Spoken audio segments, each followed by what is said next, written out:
because I grew up with so much anxiety regarding spending and money, I think it was actually really good for my mental health that I sort of figured out where to cut that anxiety from, just because I needed to be able to save time in order to do my job, to do both jobs and get enough sleep.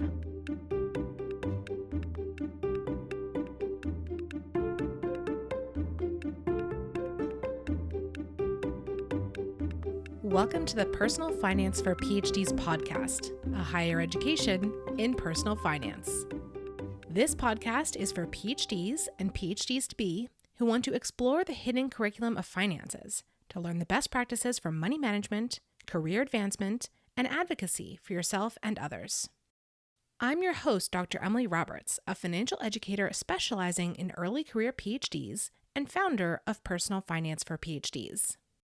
This is Season 19, Episode 6, and today my guest is Elle Rathbun, a fifth-year PhD candidate at UCLA.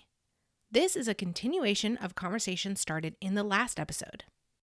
Last year, Elle shifted her financial education efforts into an official position with the UCLA Financial Wellness Office, through which she delivered presentations and provided one-on-one coaching. Having a 75% position with the university required her to adjust how she managed both her time and money. Elle and I conclude the interview by sharing ideas for how the listeners can start helping their peers at their own universities with respect to their finances. You're probably listening to this podcast because you're interested in improving your own practice of personal finance, and you want to learn the best PhD-specific strategies to do so. Well, you don't have to listen through the entire episode archive to do so. Instead, go to pfforphds.com/advice and enter your name and email there. You'll receive a document that contains short summaries of all the answers ever given on the podcast to my final question regarding my guest's best financial advice. The document is updated with each new episode release. Plus, you'll be subscribed to my mailing list to receive all the latest updates there. Again, that URL was pfforphds.com/advice. You can find the show notes for this episode at pfforphds.com/S19E6. Without further ado, here's part 2 of my interview with Elle Rathbun.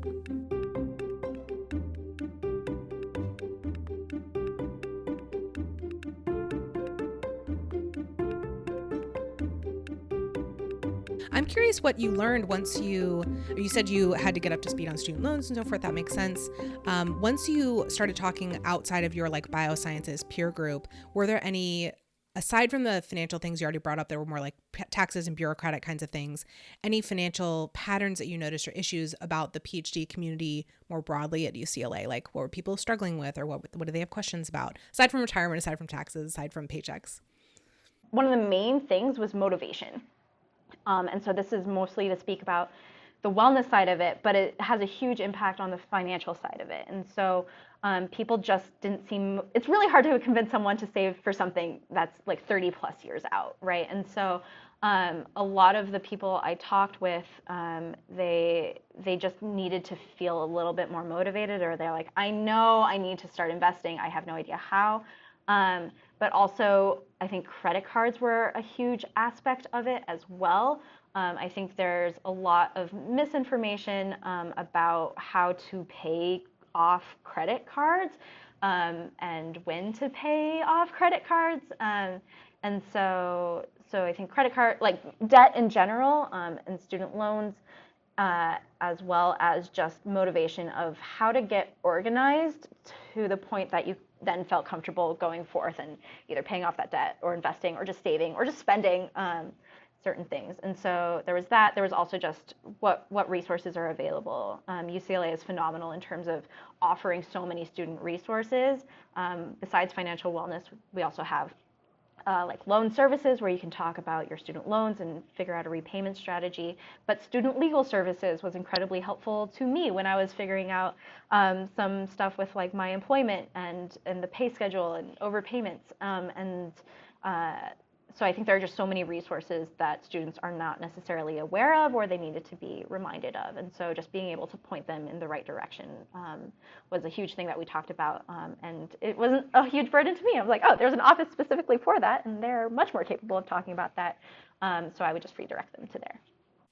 That's one of those great advantages of being a student that you might not realize until you're no longer affiliated with the university is like there are so many resources available to you, and a lot of them are free or low cost because they're designed for students. And yeah, once you exit the university system, you're on your own and you have to pay for everything. So like get all your checkups, your financial checkups, your legal checkups, whatever needs to happen like before you leave the university. Yeah, absolutely. And I will say also that there are people who, before graduate school, whether they're master's program or PhD or what have you, they worked, right? A lot of them worked in the UC system. And so when I helped, there were a couple people who I helped create a Roth IRA with. They would screen share, or I would sit next to them, and they would see, because the UC system uses Fidelity as its brokerage institution. They would see a retirement account with like tens of thousands of dollars in there, and they'd be like, "Is that mine?" And I'm like, "Yeah, that's yours. That's all yours. This is the type of account it's in. These are some of the restrictions. Just know it's there and know where it is and know what you can do with it." And so that was actually really nice to see that a lot of people don't necessarily pay too much attention to their withholdings and things like that, which is totally fair. People are busy, but also you're paying into that for a reason, and so it's already there. You may as well know that it's there and know how to use it. That speaks to the power of pay yourself first, that you can literally forget that money was being removed from your paycheck for that, great purpose, and discover it like free money later. You didn't even miss it. That's the whole point. Absolutely. I'm also curious about the logistics of you working for this office. And I understand you're not working them anymore, right? So it was maybe a 9-month, 8-month kind of period, right? Yeah, the beginning of November to the end of June. Okay. Were you paid W-2? Yes. Okay. And so how did this work with your existing funding or your existing stipend? So my income was W-2 when I first became employed through the Department of Neurology, which is the department my PI is associated with. And so they would both appear. So I had to get explicit permission from my PI to sign off so I could have a higher percentage of effort. So it was basically 10 hours a week or 25% effort for this financial wellness position. And then I was at 50% effort for my graduate student researcher position with neurology. And then things had to become rebalanced because that grant that I had applied to did get funded. And so then I was had partial effort on for neurology. The 25% financial wellness remained the same. And then I was a certain percentage on my own grant, which was not W-2. I see. Now is. Yeah, that's the highest percentage I've heard of a graduate student going up to in terms of employment. So it's not at all surprising to me that you had to get like the special permission and everything to do it. And then in terms of like your own work and your own time management, did that 10-hour per week that you were devoting to the financial wellness office, was that like over and above a 40 or more than 40 that you were already working?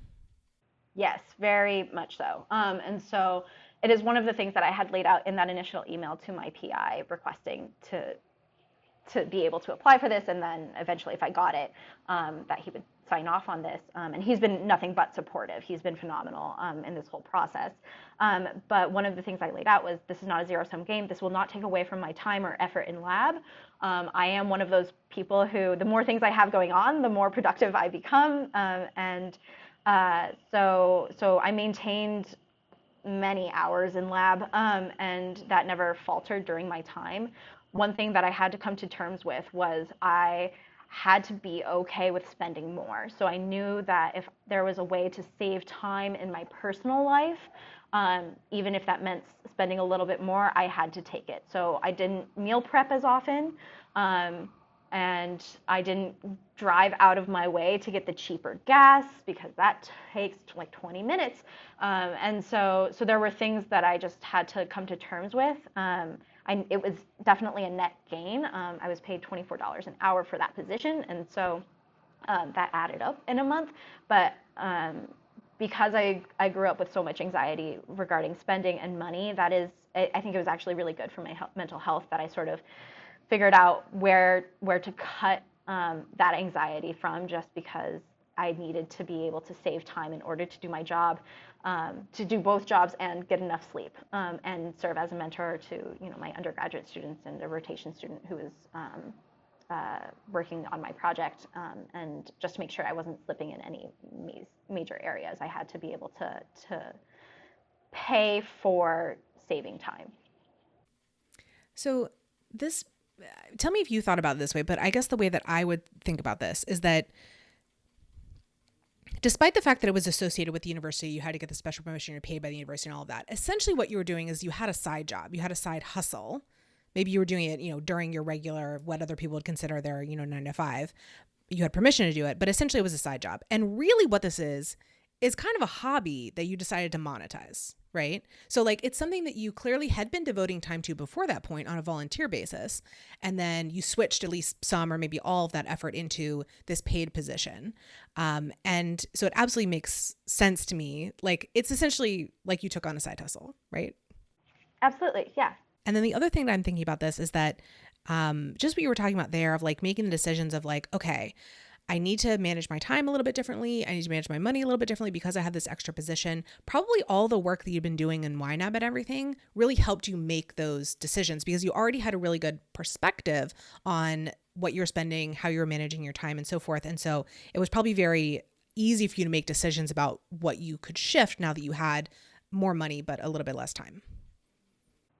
Yeah, it did. It made me, I sort of looked at my budget and said, okay, if I didn't meal prep, how much would I spend on eating at the hospital cafeteria or getting something from the store or just, going somewhere else and dining out.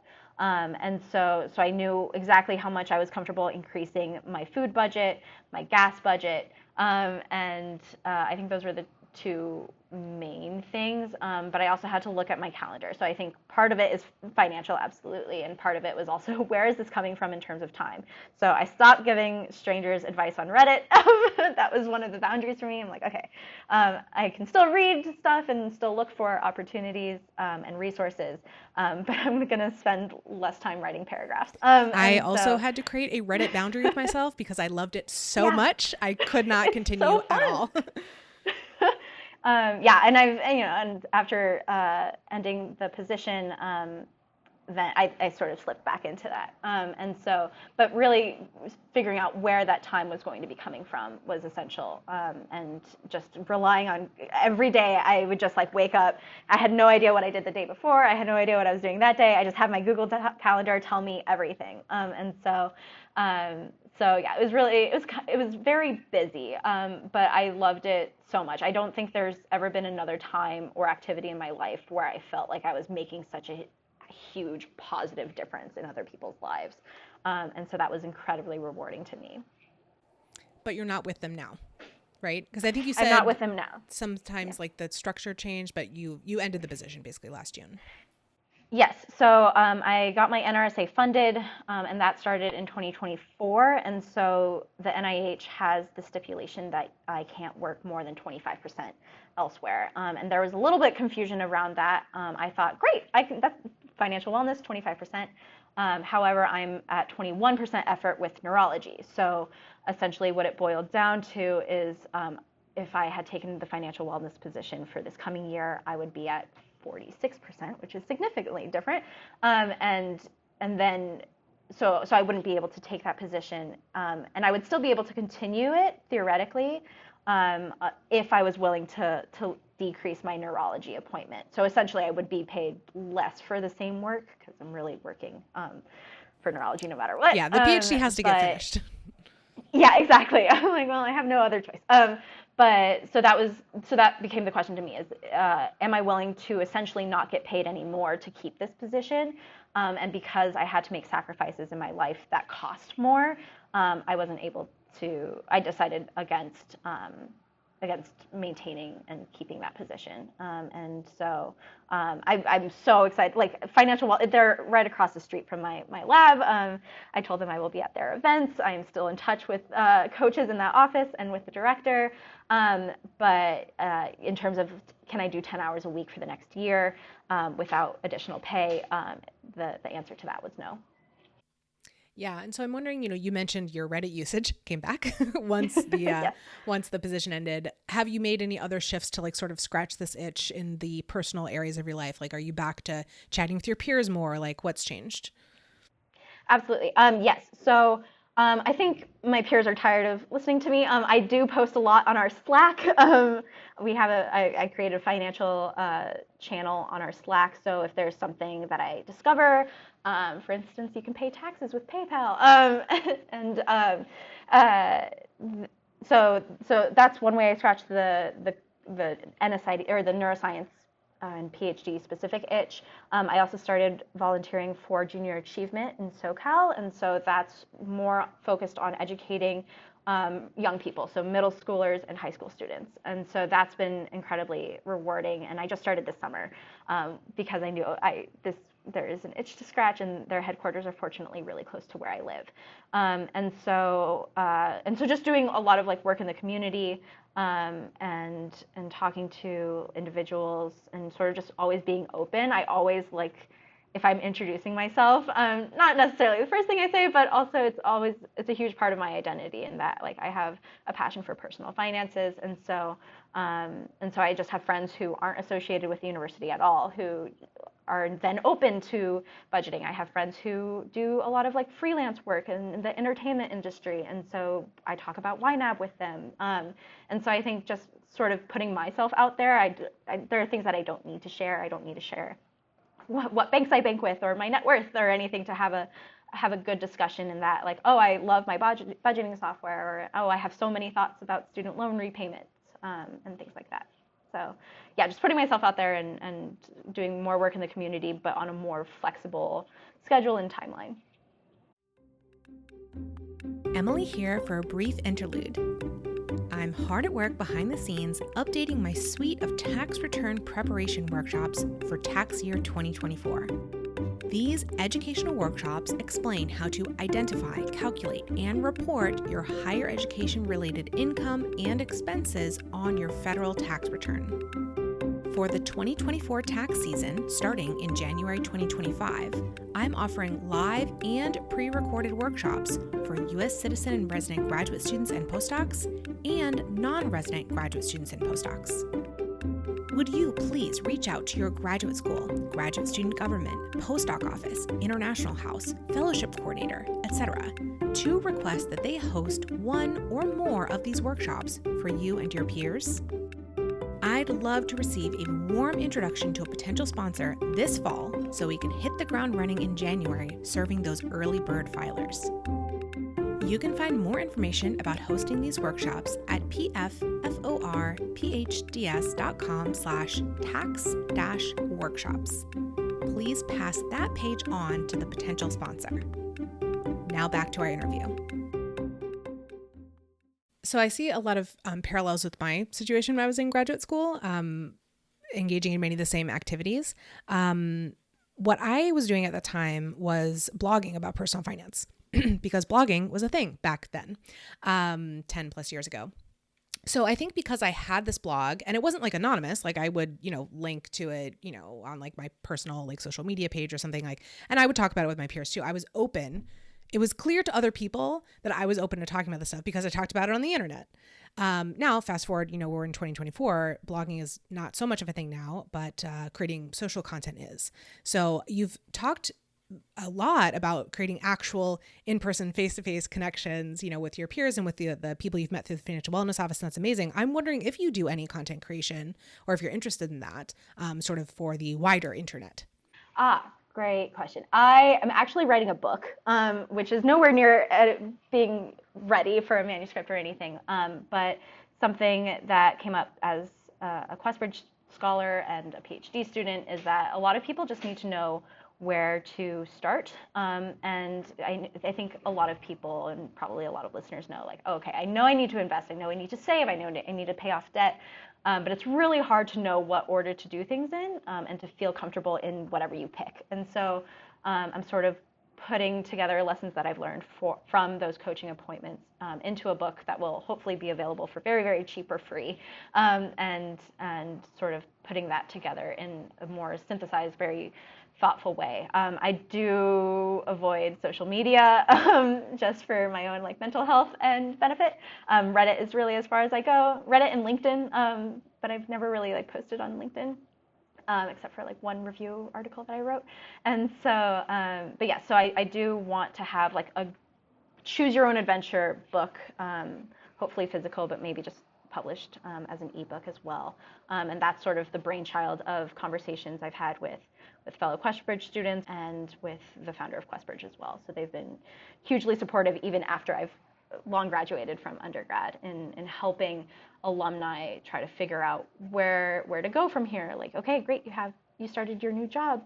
Now what? And I think that's not a unique situation for people to be in. I think that's very widespread. So yes, that will eventually come out. I'm so glad to hear that. My question was not a suggestion, honestly, because social media can be, as you already know, because you're not really using many forms of it, such an incredible time suck.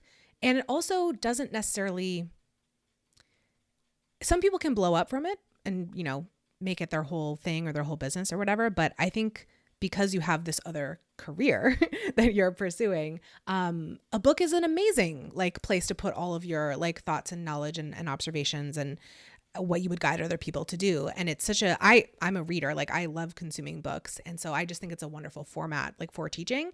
And you can obviously have a great teaching experience through a book and not have it take over your entire life the way that social media can. So I actually really love the balance you're striking. And you obviously need to strike that balance because we've talked about the time management.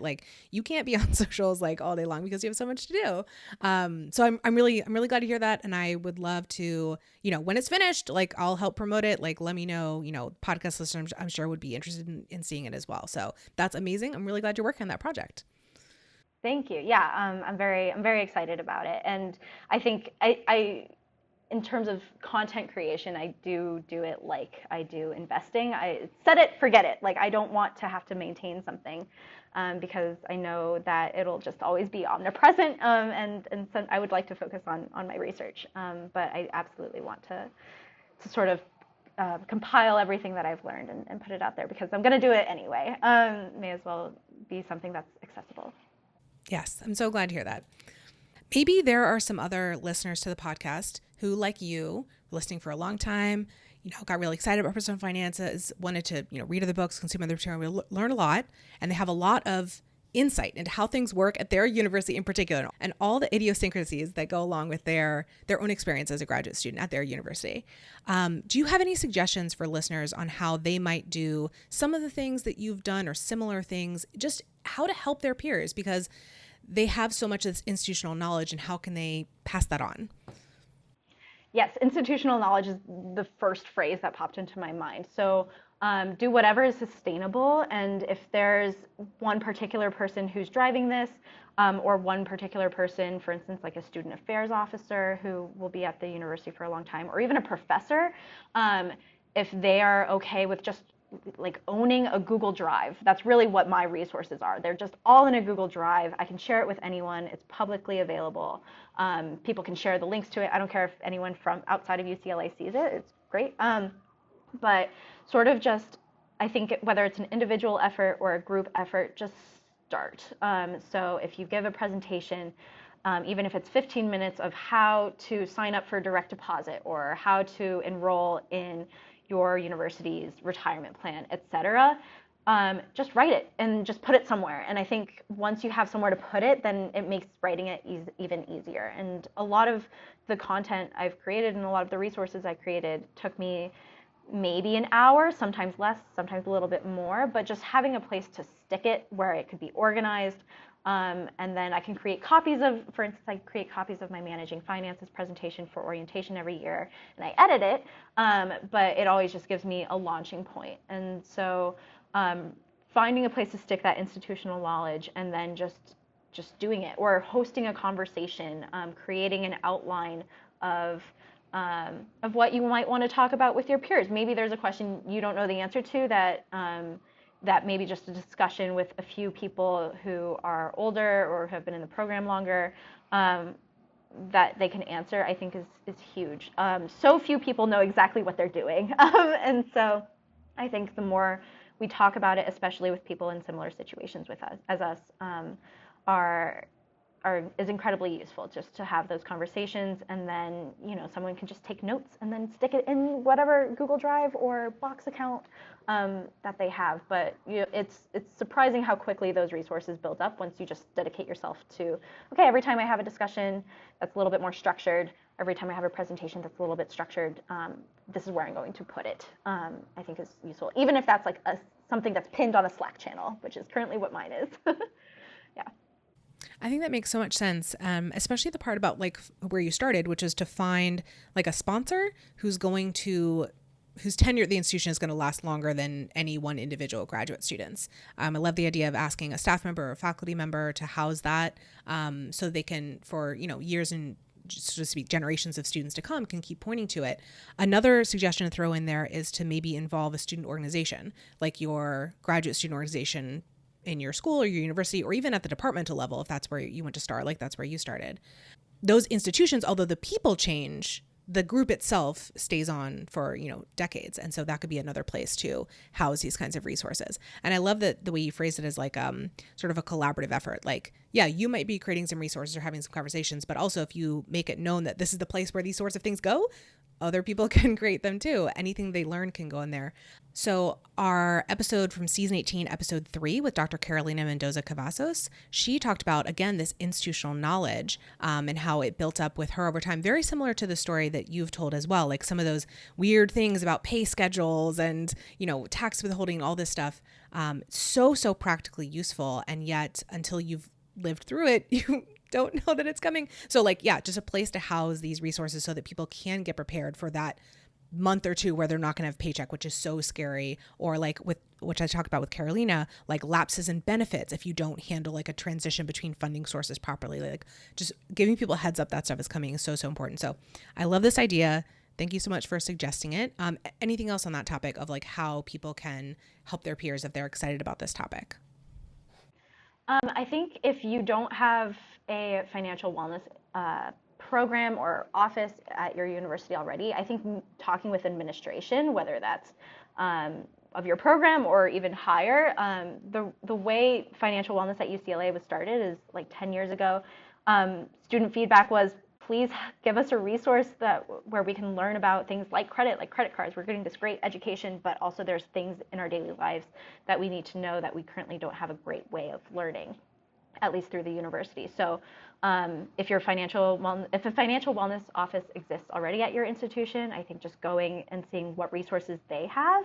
I didn't know that financial wellness created all these workshop presentations that are publicly available to anyone, even outside of UCLA. And so just seeing what resources they have, getting involved if it's also a passion of yours, which I'm sure a lot of listeners of this podcast, it might be. But if it doesn't exist, if that office doesn't exist and that resource doesn't exist yet, make it known that you want it. And you're definitely not alone in that.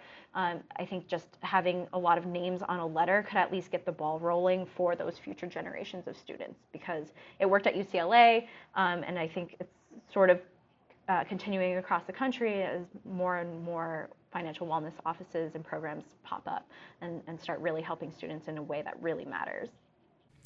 Yeah, so I'm part of this community, I guess, called the Higher Education Financial Wellness Alliance.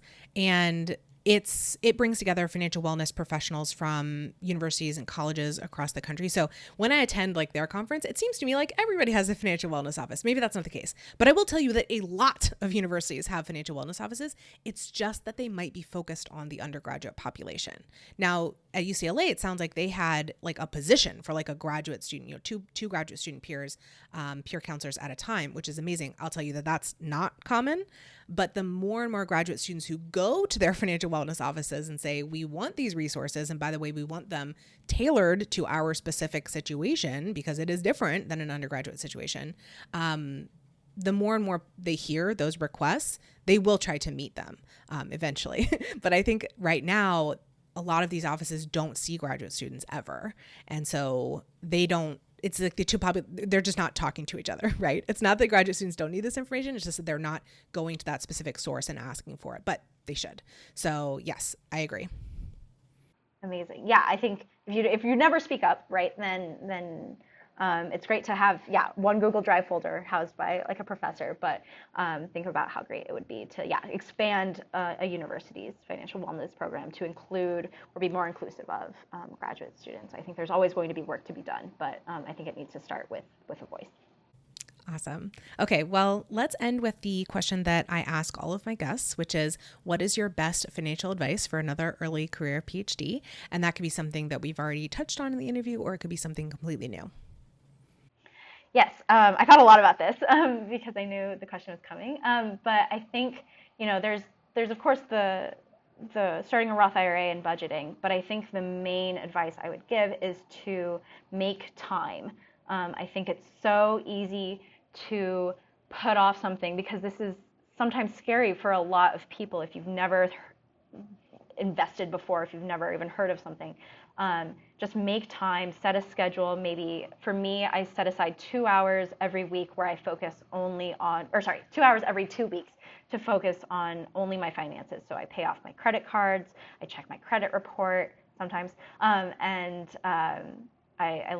update my net worth tracker. I look into if there's a credit card that might have a good bonus. I sort of see where I am in terms of my budget and my goals.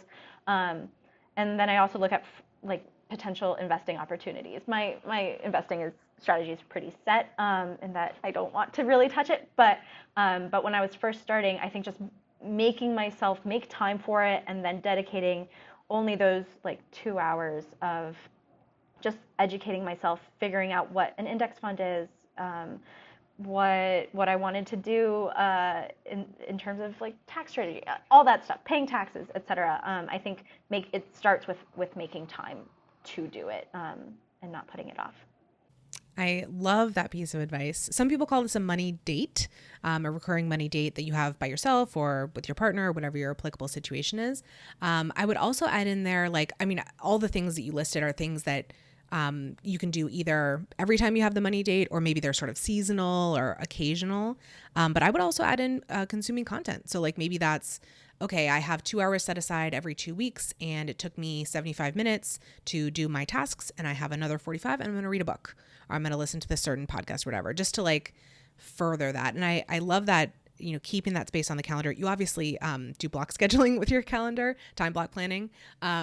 So that's like an amazing way to do things, and just to have that protected time, because then if something does come up in your financial life, like I had something come up recently, which is that my 401k provider is no longer my 401k provider. They ended the program for everyone. So like I had a lot of administrative things to do to like get this 401k moved elsewhere. And so just having that protected time in your calendar is great when something like that comes up, because you can say, you don't have to steal time from, some other aspect of your life. It's already recurring there. So I really love that suggestion. Elle, thank you so much for coming on the podcast, spending this time with us. I hope the listeners really enjoyed this episode, got a ton out of it, and are inspired like I am to continue the work. So thank you again. Thank you so much. Yeah, I've been hoping to come on this podcast for so long, and I was just always like, maybe I'm not ready, but I hope this is useful to your listeners, and thank you so much for having me. I really had fun. Awesome. And a note to the listeners. Yes. So Elle and I happened to meet each other in person, and I said, why do you not come on the podcast? Like, let's make that happen. And as she just said, she'd been waiting to volunteer. And yeah, there's never going to seem like a perfect time when your story is done and whatever. Just go ahead and volunteer. pfforphds.com/podcast volunteer. That's the form you can go and fill out. And I would love to have you and have another wonderful conversation like the one we just had. So yeah, I hope more people volunteer and more people take up the mantle for what you're doing as well. Absolutely. Thank you so much.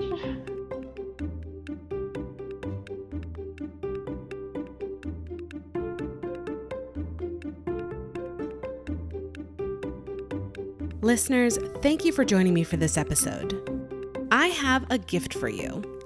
You know that final question I ask of all my guests regarding their best financial advice? I have collected short summaries of all the answers ever given on the podcast into a document that is updated with each new episode release. You can gain access to it by registering for my mailing list at pfforphds.com/advice. Would you like to access transcripts or videos of each episode? I link the show notes for each episode from pfforphds.com/podcast. See you in the next episode, and remember, you don't have to have a PhD to succeed with personal finance, but it helps. Nothing you hear on this podcast should be taken as financial, tax, or legal advice for any individual. The music is Stages of Awakening by Poddington Bear from the Free Music Archive and is shared under CC by NC. Podcast editing by Dr. Lourdes Bobbio and show notes creation by Dr. Jill Hoffman.